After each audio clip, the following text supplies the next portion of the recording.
Welcome to the world of Jones Knows.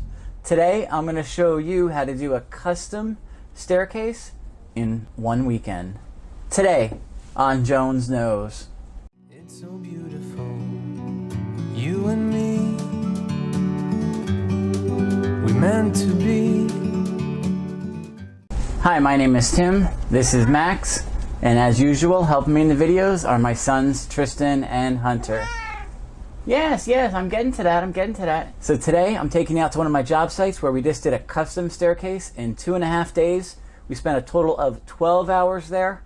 We did a stringer, solid treads, a big one-piece landing. I'm going to show you how we did it. Sit back, put your seatbelt on, get ready to go for a 12-hour, wow, not really 12-hour because the video is only going to be about 10 minutes, but I'm going to show you how we did the stairs in under 12 hours. Go ahead and hit it. So day one, we're going to go ahead and get set up. Luckily, our customer went ahead and gave us a bare, already demoed staircase to work with. Unfortunately, it was a solid concrete staircase, which I hate. It's my least favorite staircase to work on because I can't nail anything. That means I have to rely on adhesive to hold everything into place. So day one, first thing we're going to do is put in a stringer. Now most staircases already have stringers, so I didn't show you how I did it in this video, but I have a separate video that shows you how we made that stringer, and it's really simple and anybody can do it. So the first thing we're going to want to do once we get that stringer in is measure our steps. See, I couldn't measure the steps to the right width until the stringer was in place because it's going to change the measurement. Once I get the steps measured, I'm going to then cut them on my slide chop saw, and it's important to measure each step individually because staircases can vary from step to step. Now once I got them cut, I'm going to number them and pass them on to my son Hunter here, who is going to go ahead and sand and stain them. So as Hunter sands them here, he's using our favorite Festool sander. We're going to start with a 60, then go up to a 120, and then a 220 grit sandpaper. We want to get them really smooth before we put any stain or finish on them. And also you want to make sure that you didn't acquire any dents or scratches in handling and transporting the treads, because they do come pretty smooth and you're going to be tempted not to sand them. You're going to think they're good enough, but it's important that you sand them anyways. By getting them really smooth and sanding them, the stain is going to apply more evenly and you're not going to have any scratches show up once you put the finish on. You may not notice them now, but when you put the finish on these steps, that's when all the errors show up.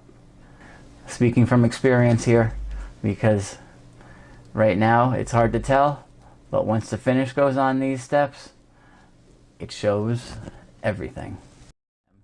Now while he's working on that, I'm going to go ahead and put our landing in. What I'm doing on the landing here is solid 2¼ inch oak. Most people don't realize this, but treads, even though they look like one big piece of oak, are made up of usually 2¼ inch wide slits that are routed and glued together. So on the landing, I'm going to use 2¼ inch oak, and the idea is by the time I'm done with it, it's going to look like one big tread. Now because I can't nail anything and use my floor nailer, which I would love to use because floor nailers hold every board down and it makes it really easy. It's not the cards I was dealt on this job though. I'm going to have to glue all the boards in.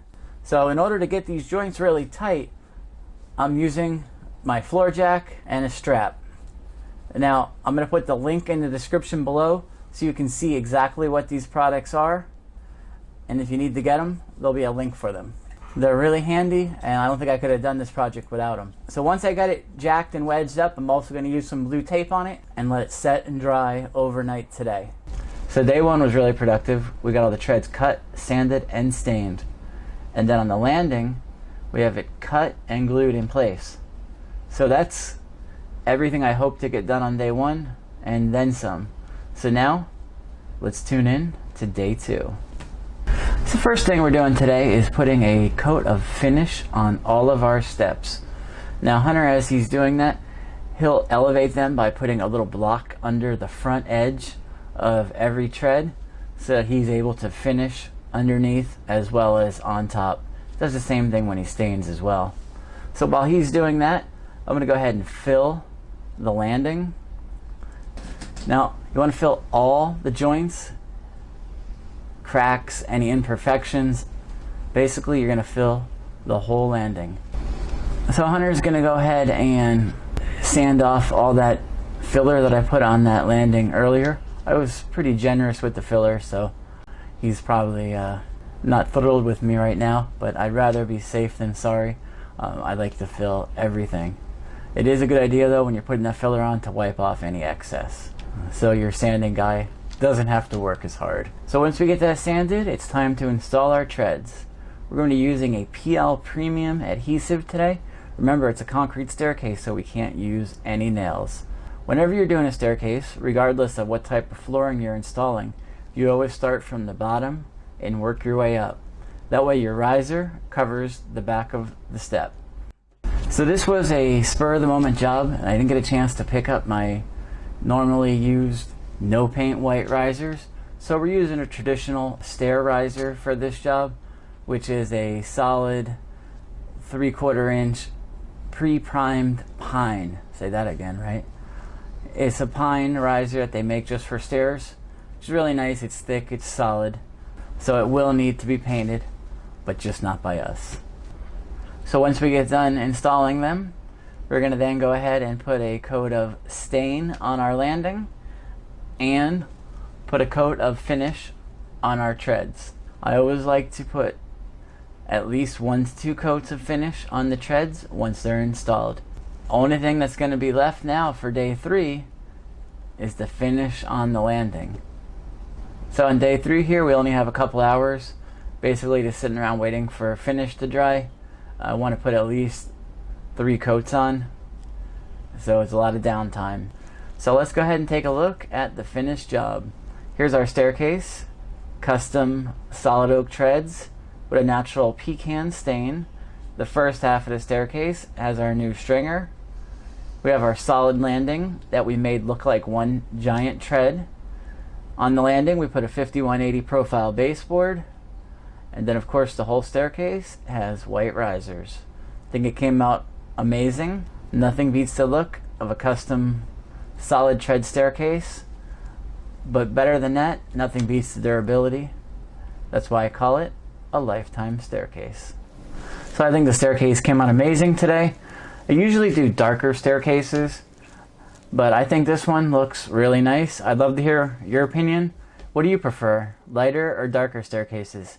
Be sure to drop some comments in the box below. I'd love to hear your opinion. So I love working with treads. I feel that they're the easiest stairs to work with. If you hate the color 5 years from now and you want to change the floor in a house and change the color, you just sand it out and you can put any new color on it that you want. If they get scratches, typically you can just put more finish on it and they'll cover any light scratches. So they're really durable. You know, people put laminate on staircases. I call it a temporary fix because laminate wears, it scratches, it dents, you can't refinish it. And after a year or two, because staircases take a lot of abuse, you end up having to switch it anyway. So for what you spend on a laminate, spend a little bit more and go with a solid tread staircase, and you won't regret it because it can last you a lifetime. So I hope you found this video useful and informative. Be sure to check out some of our other content. We have lots of great videos on how to install wood, laminate, vinyl, as well as product reviews. We do lots of reviews on vinyl floors, laminate up against vinyl. We test them, we submerge them, we run them over with vehicles, whatever it takes to find out how good they are. So be sure to check it out. If you haven't subscribed yet, I want you to take out your favorite flooring mallet, which is hopefully Alexi, and smash that subscribe button so you don't miss any future content. I got time, it's clear to see. From up here, the world seems small. We can sit together. It's so beautiful, you and me. We meant to be